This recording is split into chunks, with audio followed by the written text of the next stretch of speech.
I aften bringer vi portrættet om Leopold von Bitschnapper, filmkritiker og pornobladsanmelder.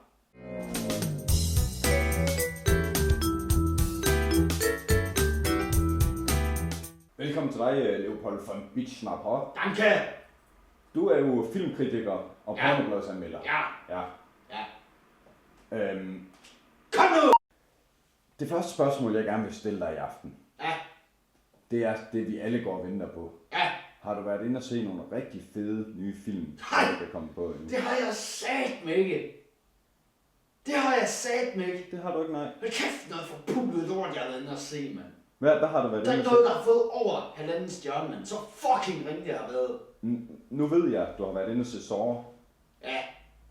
Hold kæft. Det der tavligste lort, jeg nogensinde har været inde at se. Fy for satan, siger jeg bare. Og nummer 7, det eneste, der er godt ved, at det er nummer 7, det er, at det er fucking sidste gang, jeg skal lægge øjne til det for pulet fucking lort, mand. Kæft, det er ringe. Så er der nogen, der bliver skåret i stykker. Hvad fanden, det skulle da ikke være en mandag aften hjemme hos mig? Hold kæft, noget lort, mand. Inception? Hold kæft, noget urealistisk pis. For satan, det er skidt. Hvorfor er det det? Jamen, har du set den? Nej. For helvede, så på et tidspunkt, så de er inde i den her forpulede drømmeverden, man kan slet ikke finde rundt i, hvad fanden det er, de laver, men så lige pludselig så bøjer hele byen, men så ligger byen oven på sig selv. Hvad fanden er det for noget fucking pis, mand? Hvad kæft noget forpulede lort, mand? Man kan ikke finde rundt i en skid mere. De laver de alle mulige nye verdener, og bare kører, mand. Fy for satan, siger jeg bare, mand. Morten fucking Kok er fandme den eneste instruktør, der kan finde ud af at lave noget som helst, mand. Hvor mange stjerner gav du Inception? Inception, den fik en fucking halv stjerne. Og det er fordi, at jeg må ikke give 0 stjerner til noget. Så den fik en fucking halv. Fordi der på et tidspunkt i filmen er nogen, der skyder. Nu ved jeg, du er en af verdens hårdeste filmkritikere. Ja. Og pornobladsanmelder. Ja. Også. Og alle folk, de er virkelig bange, når du skal ind og se den. Kan du forstå det? Kan du forstå, at de er bange, når du skal ind og se deres film? Er det, der er meningen med det? Du gør mig pisse sur lige nu. Ved at stille mig sådan et fucking retarderet spørgsmål. Du har ikke lavet din fucking research, for at du kommer herind og begynder at stille mig alle mulige mega retarderede spørgsmål. Jeg kan fandme ikke forstå, at de er så pisse bange, mand. Når jeg kommer ind til dem, de kan da være velkommen til at gå hen og snakke med mig. De kan sgu da bare spørge mig om noget, mand. De kan bare komme hen til mig og spørge for fanden, mand. Hvad er det værste, der kan ske? Ja, og så har jeg engang bedøvet en anden kritiker, ikke også? Og så skåret hans ben af, men det er sgu da også det værste.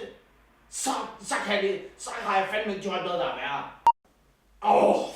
Du må du fandme fortælle mig, hvad det er for en fucking film, der du snakker om. Lad os tage for eksempel sådan en som Spider-Man. Spider fucking lord, mand, siger jeg til dig. Der er en fucking superhelt. Det er Superman. Det er nok også derfor, han hedder Superman, ikke? Fordi han er den eneste fucking rigtige superhelt.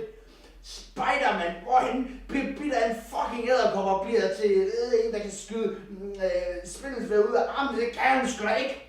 Hvis han bliver bidt af en fucking edderkop, så skal han skyde spin ud af røvhullet, mand. Pisse urealistisk, mand. Fy for satan.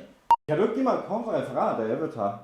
Til dem, der sidder derhjemme og ikke lige ved nu? Smølfer i en skov. Pissering.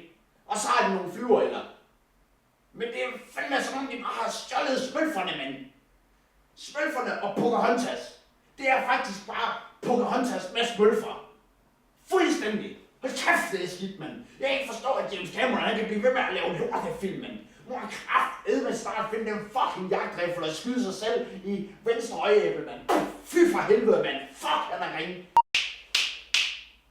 Må du kraftedme lave din fucking research, før du kommer herind og begynder at stille mig spørgsmål og sådan noget. James Cameron, han har sat sig ned med aldrig nogensinde været andet end en fucking myg. En sko i Titanic, det er, at Leonardo DiCaprio, han får noget på snilleren. Det er det ene sko i fucking Titanic. Hvad fanden er det for noget med den fucking båd, mand? Så du mener, en god film, det er sex? Det er fucking sex, og det skal bare være sex hele vejen igennem. Og når der ikke er sex, så skal der bare være sådan nogle vibrationer i luften og klar til sex. Ej, det Har du ikke set Morten Koks sengekantsfilm, eller hvad? Nu må du for satan, mand. For journalister nu til dags, mand. Og research. For satan, mand. Har du ikke set alt Morten Korks selvmedicansfilm? Har du ikke set Mormors Fisting, for eksempel? For satan, mand. Det er kraftedeme ikke til at arbejde med det lort her. Men nu ved jeg så også, du er pornobladsanmelder. Ja. Blander du lidt det sammen med film? Nej, det gør jeg satme ikke. De to ting, det er at skille kanel fra snot. Og sådan har det altid været. Aldrig skal man blande de to ting sammen. Altså, jeg kan ikke forstå. For satan, jeg gider ikke lave det her fucking lort med, mand.